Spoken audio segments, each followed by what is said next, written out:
Expansion of ACCI life skills, use, and education.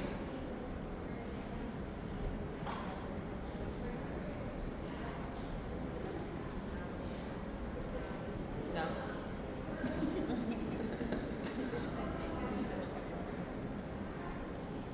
Right.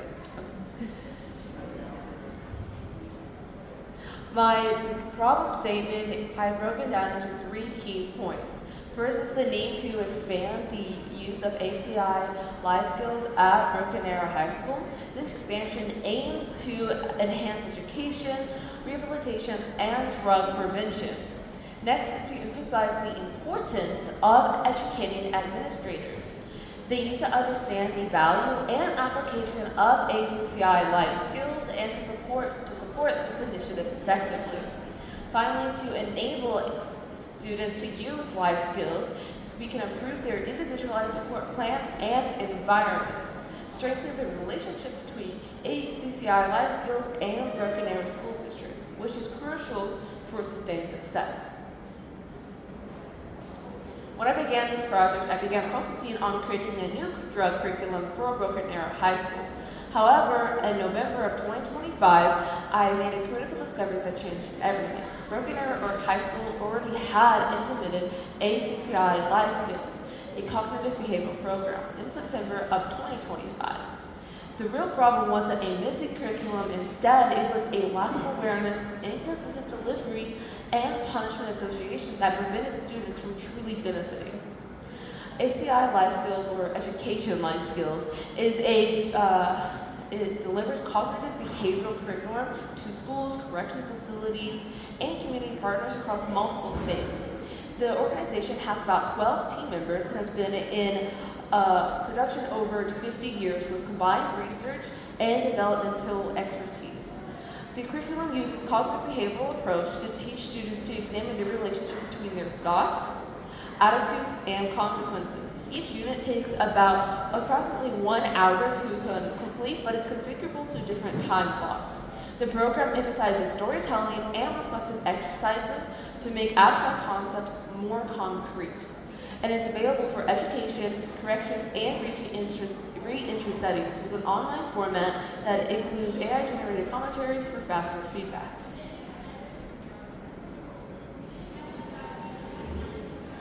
In further research in the impact of life skills, research highlights a dramatic increase in fentanyl-related deaths among adolescents, rising from 2.7% to 80.8% just between 2018 to 2023.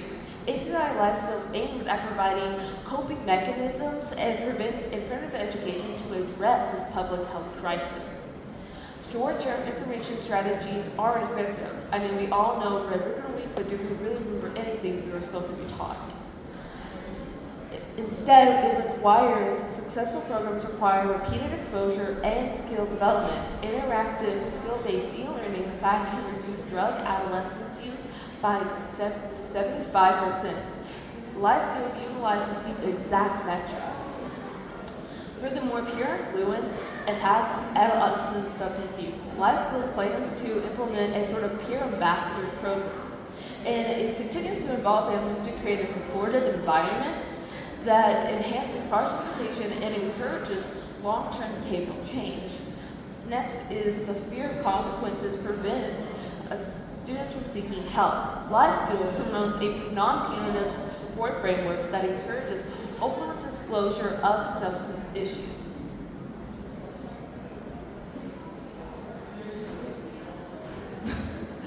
So the four pillars are community prevention, sustained implementation, and non-punitive support, backed up by evidence-based education.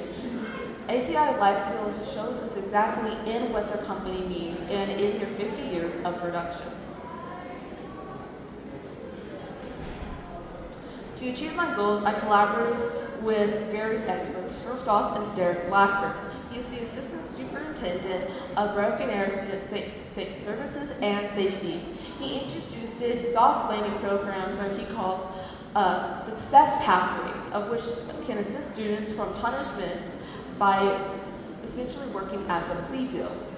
He is also creating a drug counselor position with grant support. Next is Chase Jackson. He is the associate principal at Broken Arrow High School. He emphasizes the need for better communication regarding available courses and resources to enhance awareness among admin. Next is Dr. Kelly Dunn. She is an expert from OSU Addiction Recovery Clinic and advocates for safe, non-stigmatizing pathways for students seeking help, encouraging person-centered language to change precipitations and promote help-seeking behavior. The collaboration among these district leaders, educators, mental health professionals fosters a cultured setting as a standard of holistic student support in my project.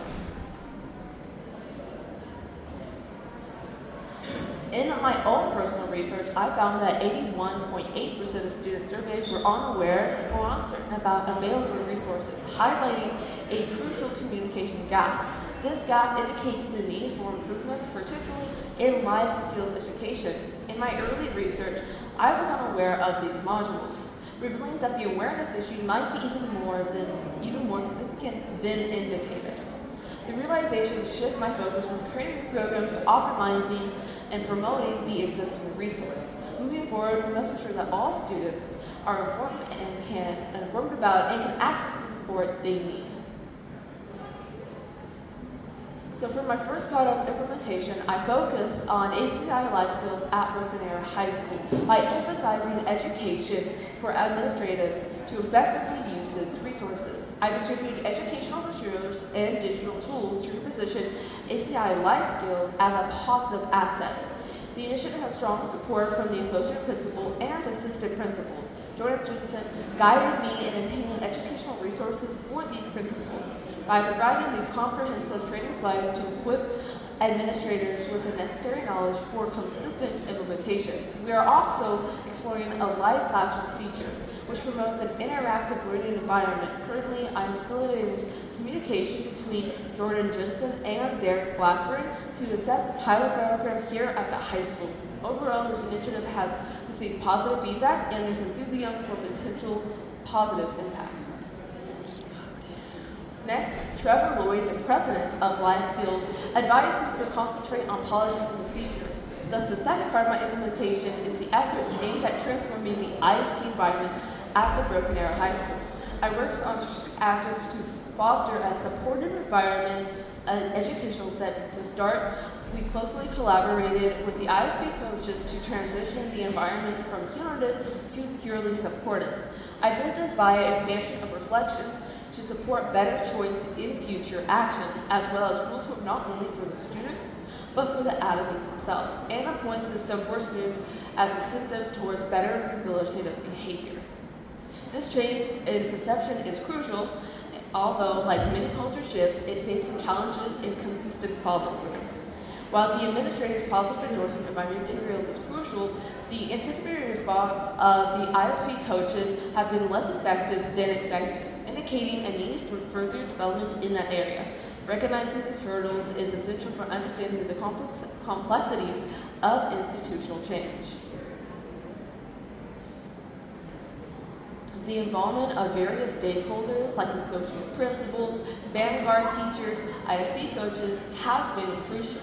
Their collaboration ensures an inclusive educational environment where students are meant to be at the center. Parents are also key players in this future project. Their engagement and feedback will help us tailor efforts to meet the diverse needs of our students.